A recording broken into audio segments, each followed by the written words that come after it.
So this week I am really delighted to welcome Louise Tayler. And Louise is an ADHD business coach, and she specializes in helping business owners who know exactly what they need to do, but because they have ADHD, they can't make themselves do it.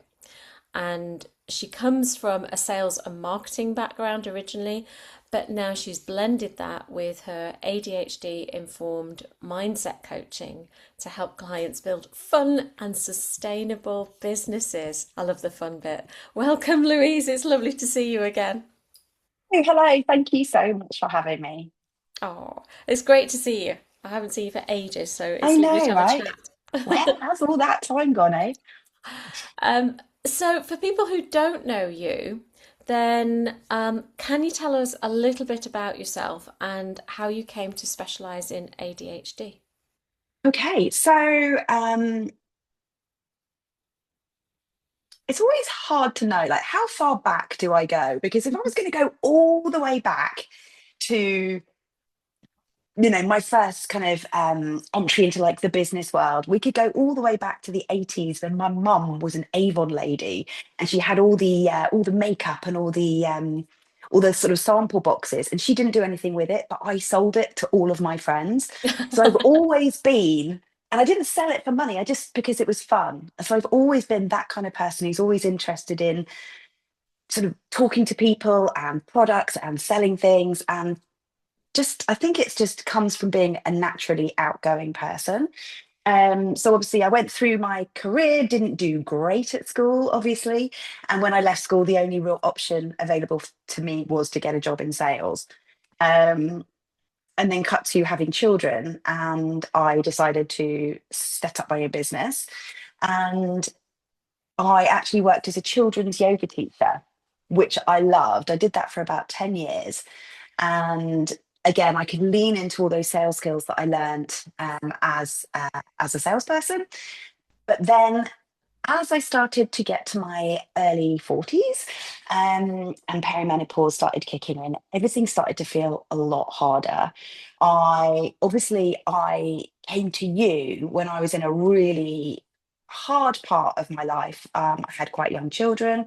I knew I couldn't be doing yoga teaching for like 3 year olds for very much longer. I was getting a bit old and everything was getting a bit creaky, and I needed to transition to something different. But I did my NLP course. I love my NLP course, but I just really struggled to do anything with it. I really struggled to. Everyone says you need to pick a niche. I really struggled to do that. I was flip flopping around and changing my ideas every single different week. I was having all these amazing ideas, and I had this great mindset so that I could actually, I really believed that I could do it. But when it came to actually executing and actually doing something with all this knowledge that I had worked so hard for and paid so much money for, I was just banging my head against a brick wall.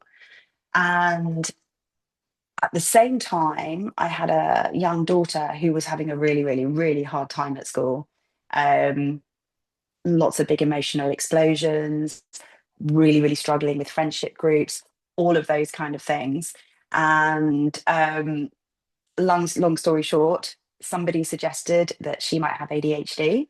And I was completely surprised. It was literally the last thing on my mind. I had never really even heard of it, hadn't even explored it at all. But then, of course, it's there's probably people listening to this that are nodding away because this happens to so many of us when we start reading through the questionnaire of all these different behavioral traits. I was just ticking everything. I was like, yeah, that's me, that's me, that's me, that's me. So obviously we had her diagnosed, and then at the same time I was diagnosed. And it was like, it's really hard to overstate this, right? Because again, it sounds like a cliche. It's like all the lights went on. I was like, oh my God, this is why. Whereas before I thought it was because I was lazy, stupid, couldn't get my act together, all of those things that I had been telling myself. I knew that it was this condition that had been like lurking around in the background all my life, Mm. that had basically been making everything so much harder for me. And obviously I got the diagnosis, got the treatment. I mean, I make it sound very, very quick. It took ages, right? Mhm. But then when I started working, really working on all of the things, all the interventions that I teach in my coaching, everything changed. It changed for me and it changed for my daughter as well. Um, and so yeah, this is why it's such a passion of mine to work with business owners, particularly female business owners, because for a lot of us, particularly if we have neurodivergent children, um, self-employment really is the only viable option. If I had been trying to get to work every day while she was throwing chairs across classrooms, it just would never have worked. It was a horrible, horrible time, and it would have been made so much worse if I'd been trying to get into an office every day. So yeah, I think working with female business owners with ADHD is such a passion of mine, because there is so much that we can do in the day to day with organization, time management, all of these things, and mindset, that can literally, it can be like night and day. So you can go from struggling, flailing around, not knowing what to do, to actually having a pretty successful business. And I love that phrase, that a rising tide lifts all the boats. So once your business starts to work, you have some more money, you have some more self-confidence, your energy improves. It's just, yeah, very, very rewarding. Um, and that's a very, very long answer. I hope No, that that's was okay. great. That was great because I knew some of that, but I didn't know all of it. And it's really interesting to know where people have come from and how late you were diagnosed. You weren't diagnosed as a teenager or anything like that. Um, so when we talk about ADHD, I think we like most people have an idea of what it is, and they're thinking of the stereotypical, probably boy actually in school rather than a girl. We're thinking about the lad that just can't sit still, and like you say, is flicking things around the classroom and causing a disruption. But there's a lot of ADHD descriptions that are far removed from that stereotype, aren't there? Can you tell us a little bit about it? I know that it's sort of like it isn't a one size fits all kind of thing Mm, either, is it?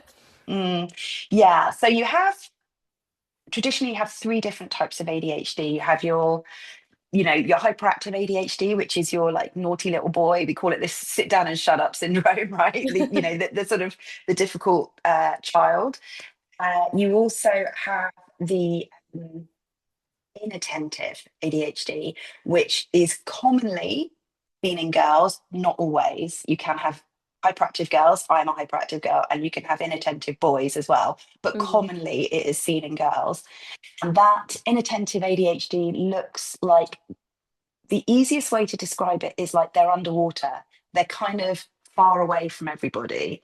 You will see them kind of twirling their hair, staring out the window, looking a little bit vacant. Um, and that is why it is so common for girls to be misdiagnosed. Because what happens is, as they get older, that um, the lack of diagnosis, we will see things like anxiety, eating disorders, um, and self-medicating, so alcohol and drugs and things like that, because everybody thinks everyone's attention is on the hyperactive boy, the one that's yeah. running around the playground and things like that. So in a way, somebody like my daughter, who is a hyperactive ADHD child, they're kind of the lucky ones, because they get spotted really, really quickly. It's the inattentive kids and adults that can actually have a really hard time, because it's much harder for them to be diagnosed. Yeah. Yeah. And I said there was three, didn't I? So there's inattentive, there's hyperactive, and then you've got combined, which is a bit of both. Wow. Okay. Yeah. So now I can see why there's this kind of spectrum of Mm, behaviors and that people describe themselves differently. And if they look down a tick list, they don't necessarily have all the conditions and issues that are listed. So, what is happening then? I know, again, I'm going to say ADH brain, but there isn't really a single ADH brain, as you just said. But what's happening when that person tries to focus or they try to get motivated? What's the struggle? talk about focus first of all. So the idea that we have a deficit of attention is actually a misnomer. The problem is we have too much attention. Yeah. Everything's interesting. As I was saying earlier, I was having all these different ideas for my business. I was flip flopping around and couldn't choose one thing. That is a typical like I'm just finding all these subjects interesting, and I couldn't constrain to just one thing. So when we are struggling to focus, it could be annoying. You could be having a conversation, a really interesting conversation with you here, and then I can hear someone like with a strimmer out in the next garden, and then Yeah. my brain instantly goes over there, and I start worrying about, oh, can that come up in the audio, or any of those kind of things. So it just makes it much harder for me to regulate my attention. Um, and then, what was the other question? And the motivation, is that a difficulty as well, to get motivated in what you need to be motivated in rather than this array of things? Hey, this sort of idea, all these different lovely things that we could be doing. So yeah, what we're talking about is dopamine and a deficiency in dopamine. Dopamine is, it gets a bit of a bad rap, right? We always assume dopamine with like gambling and sex and drugs and all of that kind of stuff. But actually, dopamine is just the anticipation of a reward. Okay. And that's what, when we were living around, we were living in caves and gathering around fires. It was the dopamine that would get us up and going to hunt and look for food and things like that. So when we are struggling with motivation, it's because our dopamine is really, really low, um, which is why you can find it really difficult to do something important but boring.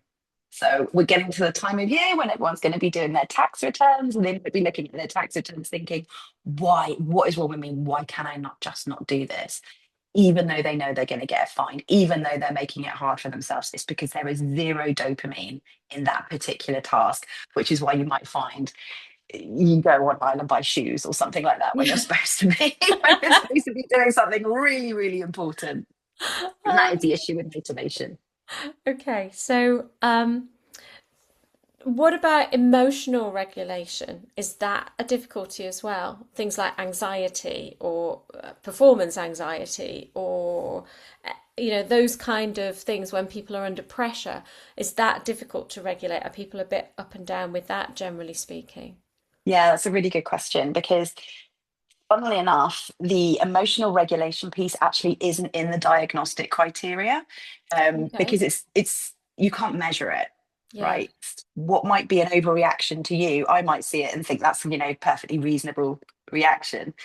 Um, but the ability to regulate emotions is what we call an executive function, which is that part you obviously know about that. It's the part of your brain that helps you do what you intend to do, what you set out to do. And yeah, so it can be when we get very angry, what happens is we will flash up and get very, very angry, and then we will have a really hard time moving on from that anger. And then if you want to throw impulsivity in the mix, which is another one of the problems, that so we have a hard time managing our impulsivity. So when we get activated, you could call that anger. And then you put in a bit of impulsivity, that's when we will do stuff like hit someone or fire off an angry email or shout at our kids or something like that. And then you will have the down regulating when you come down from that period of stress, and then you get really upset with yourself and you feel terrible for the way that you behave. So it can be constantly living on this roller coaster. Mm. And the same goes for good things as well, right? We can get really, really overexcited. Um, overexcited and go to a party, and then all of a sudden you've done 5 shots and you don't know what you're doing because you're in that state of excitement, and you are taking action from that very, very activated state. And one of the things I love teaching people and working with people is helping them learn how to manage and regulate your emotions. And that is when we use something called a steer map, where the first job is to stop and notice, like, okay, I'm really overexcited. I'm probably going to drive too fast to the party, or I'm really angry. Now is not the time to make this phone call. So Yeah. it's learning how to stop and then allowing the time for your emotions to come down, because they will come down, and then redirecting yourself and thinking so that you're in a position to respond rather than react. We're not just going around life reacting and setting Mm. fires Yeah. left, right, and center. And it's actually helping people learn that we do have a lot of control, but it is a skill. It's a learnable skill. It's not something that will come naturally. Yeah. And I mean, a lot of people obviously who are listening are equestrians and they ride. I know some people listen and they don't ride, but some people who ride, or I suppose anyone who interacts with a horse, that dysregulation of your emotions, the incredible highs and incredible lows and so on, that the horses are going to pick up on that, aren't they? So it would be nice if people could find these ways to be a little bit more stable in their emotions. Not to get rid of the emotions because we need them, but to not have that tremendous high and tremendous low at the same time. There's so much that you can do, particularly with horses or with animals, is that co-regulation piece, bringing yourself back into the moment, putting your hand on their neck, feeling the warmth, feeling the hair on that, feeling the fur. Would you say fur or hair on a Yeah, horse? yeah, either. Yeah, yeah. And listen to them breathing and changing your breathing. So again, it's taking you out of that um, very activated part of your brain and lowering your fight or flight response. So yes, you're absolutely right. These emotions are really important. We need things like fear, particularly when we're riding a horse, to know that something's a good idea or a bad idea. Um, but again, it's just getting to grips that these emotions don't run you. You have more control than you than we might always think we do. But it's a skill. Mm. That's really interesting what you were saying about, stroking the horses and so on. A lot of people who have ADHD, diagnosed ADHD, and they are around horses, either they work with them or it's their hobby, they do report feeling much calmer around the horses. And I often wondered, was that just because the horses are kind of calm in themselves? Were they particularly working with calm horses? But that makes a lot of sense now that they have that co-regulation with humans. And so they're really good actually for ADHD people, aren't they, to be around? Yeah, and I think also as well, some of the things that you do with horses, like mucking that stable, cleaning tack, all that kind of, we call it heavy work, Yeah, is actually really good for the, I can't even say the word, proprioceptive brain, yeah, um, which basically means it's getting out of your head into your body. A lot of us live, there's a lot of chaos and noise in our head. And when you're sort of digging or you're doing something heavy with your body, it's actually extremely soothing and very calming. And I think as well, there is something beautifully simple about knowing that you need to tack up a horse, you need to feed the horse, you need to get on the horse, you need to ride the horse. It's always the same. yeah, There's not a huge amount of grey area. You have to think, oh, do I put this tack or that tack or this? Do I feed it this or that? It's like that yeah. simplicity is really helpful. And I think when we're talking about something like, if you're talking about business, for example, that simplicity, keeping things really, really simple, can actually be incredibly therapeutic. So that you're not always trying to figure out what the next thing to do is. You just know exactly what the next steps are to take. And if then I was thinking, if you know somebody who has ADHD or they suspect they have ADHD, how is it good? What's the best practice to support them? I think learning about it yourself. I think Yeah, if we're talking about a loved one or if we're talking about somebody that you might work with or something like that, I love the analogy called it's lift. So is it no, acronym? So we learn how to lift. So L stands for learn about that condition. You can just listen to this podcast or go on TikTok or Instagram or whatever and just get a quick idea of about the condition itself, aside from all the cliches that that are about. Um, and then so you learn about the condition, you lift, you yeah, you work about how it affects the individual. yeah, Okay, because it's different for everybody. So look at how it affects that particular individual. You find accommodations. So when we're talking about accommodations, we're looking at a simple, if we're talking about someone that you might work with or a colleague or something like that, find out how they like to communicate. They might prefer emails. They might prefer a phone call. That's what you call accommodations. And then you test accommodation. And when we're talking about an accommodation, we test the accommodation, we don't test the person. They said, we're going to communicate everything this week, and then you try that out. And how do you know it's working? If you decide after a week it's not working, it's not because that individual has failed, it's because the accommodation wasn't right. Okay. Okay. That's really helpful. Yeah. Yeah, I like that. And what would you like people to understand about ADHD?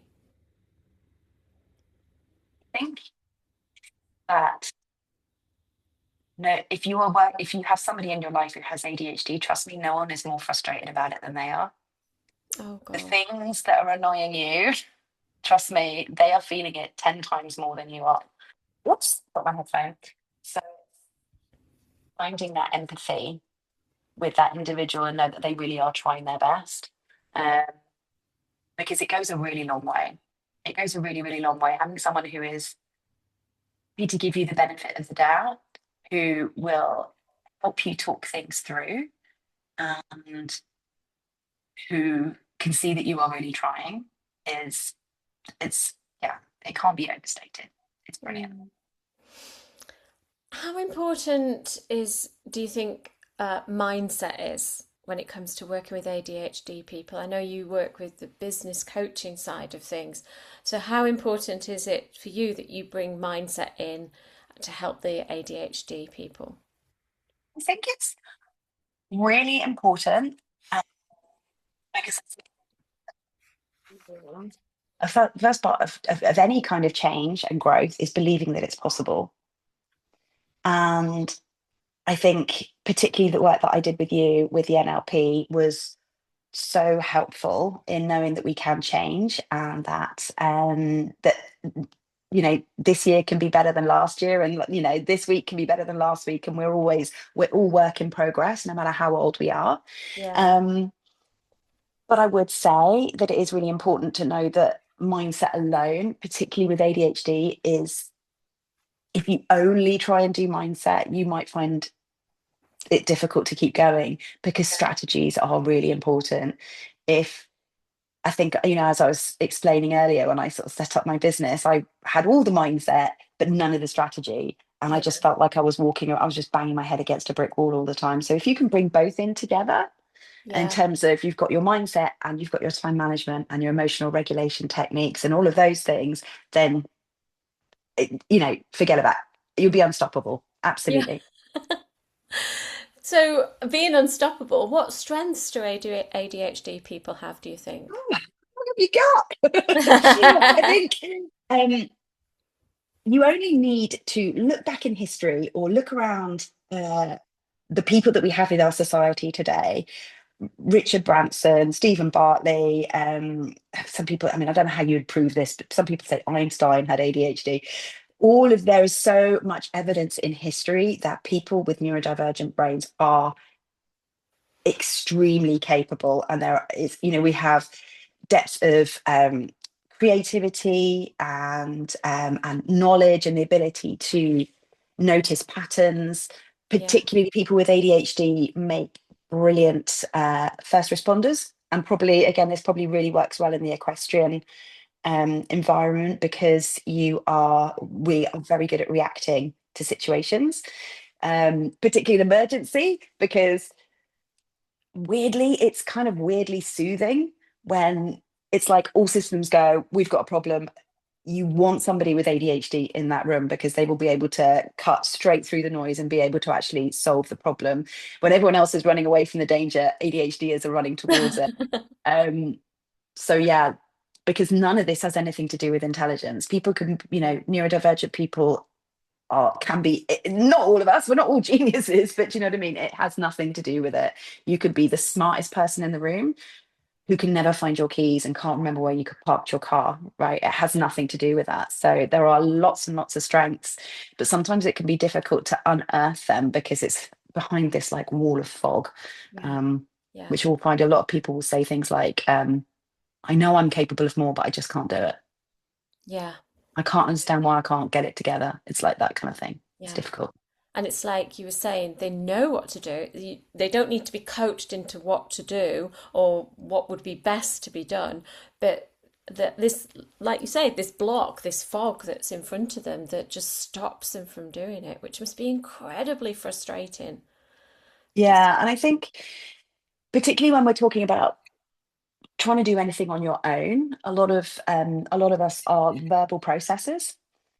So we need to talk it through with somebody. So if you're sitting mm, at on your own at a desk, not knowing where to start and what to do next, things like finding someone to talk to about it is really, really helpful. Not just a coach. If you can't afford a coach, that's fine. Like find a patient partner or a good friend who you can like talk it through with. And also like brain dumping. Writing notes is incredibly helpful because it just gets the noise out of your head and down onto some paper. Um, so you can figure out what needs to be done next. yeah.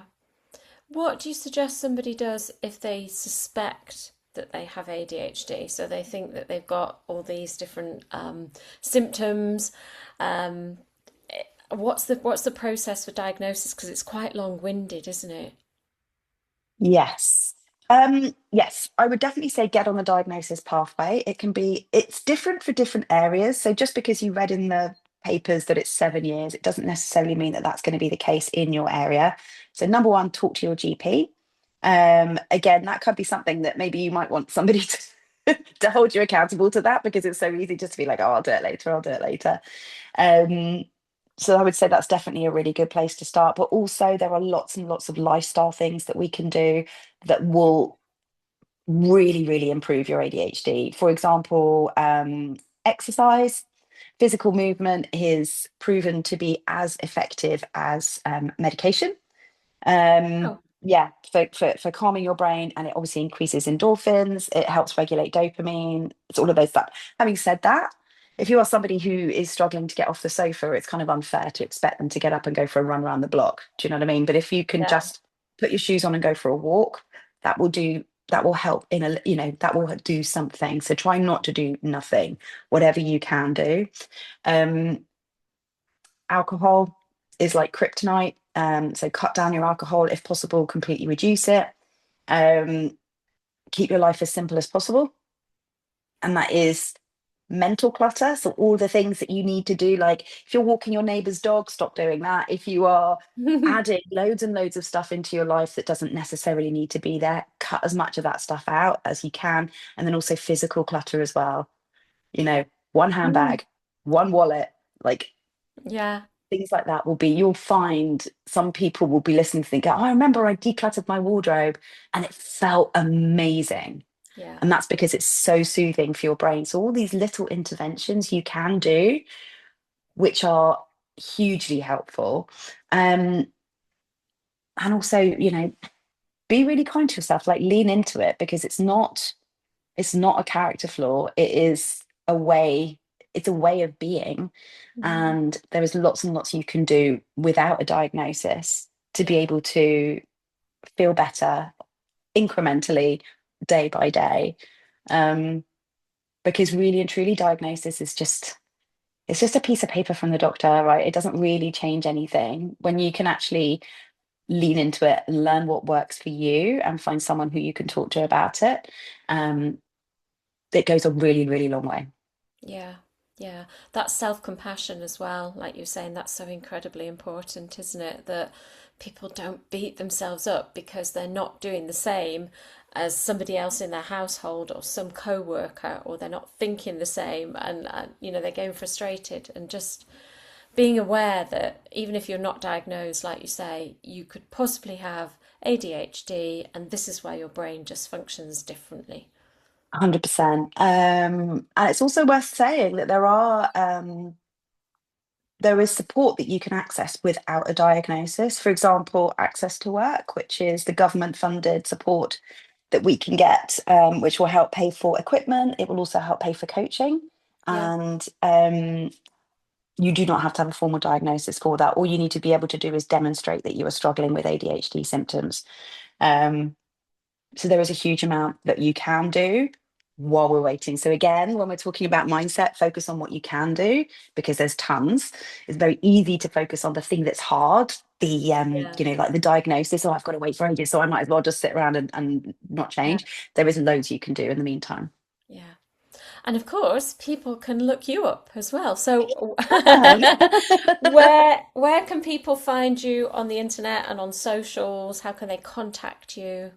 Okay, so my website is understanding-adhd.co.uk. You can contact me through there, or you can find me on Instagram, which is Louise underscore ADHD underscore coach. We're going to have show notes, Tracy, because I'm not Yes, we 100% are. sure that's Yeah. right. Something about ADHD and Louise. No, it's yeah, if you put the link in the show notes and it will be there. Brilliant. And yeah, I'm very happy to answer any questions. If anyone wants any questions, has any questions about access to work or working with me or anything like that, no obligation, just pop me an email and I'd be happy to help. Super. Thank you so much. Thank you very, very much. The last thing was that you had a little follow through formula as well, which is a 5 day, Ah, free 5 day course, isn't it, as well, that you've yes. offered? Tell us Yes, about it that one. okay, so it is a 5 day course. You will get an email every day for 5 days, and it is designed to help you move out of procrastination into action. It breaks down all the key strategies, the 5 key strategies that we would use in coaching. So you can have a way of learning these skills and practicing them. And ideally, you want like one thing that you're trying to achieve. So maybe you're I'm trying to think what an equestrian would need if you were trying to, I don't know, you were trying to get a jump. That is that how Yeah. you would say it? Yeah, Yeah, you if there could was a do jump that that. you were trying to master, or there Yeah. was a particular horse that you're struggling with or something Yeah. like that, and you want to say by the end of 5 weeks or 5 days you want to have this thing done, the follow Yeah. through formula will help you. It will break it down so you can take it step by step every day, and at the end of the 5 day course you will have a result. Hey, I like it. Is that on your website? Yes, and again, if you DM me on Instagram and I can send it through to you. Okay, lovely. I will do, and I'll put that in the description box in the show notes. Thank you so much. That has been so interesting and so informative as well. I love what you do. It is absolutely brilliant, and I would always tell people who've got ADHD to head towards Louise. Oh, thank you so much. It was great to see you, and yeah, thank you so much for having me. It was great.